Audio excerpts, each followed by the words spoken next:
Imagine a time when every written word was painstakingly crafted by hand, each letter a laborious stroke. Enter the typewriter, a technological marvel that revolutionized the world of communication and literature in the 19th century. This ingenious invention, first patented in 1868 by Christopher Latham Scholes, fundamentally altered how we produce and consume written content. Before the typewriter, manuscripts and documents were handwritten, a process that was slow and prone to errors. The introduction of the typewriter brought about a seismic shift, enabling faster, more legible, and standardized text production. This democratized the written word, making it accessible not only to professional writers, but also to the general public. The floodgates of creativity opened, as writers could now produce and distribute their work more efficiently.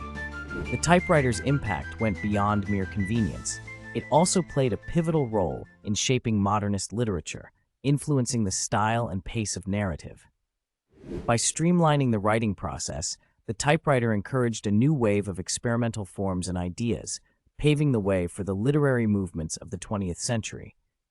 Its echoes are felt even today as the ancestor of our modern keyboards and digital communication tools.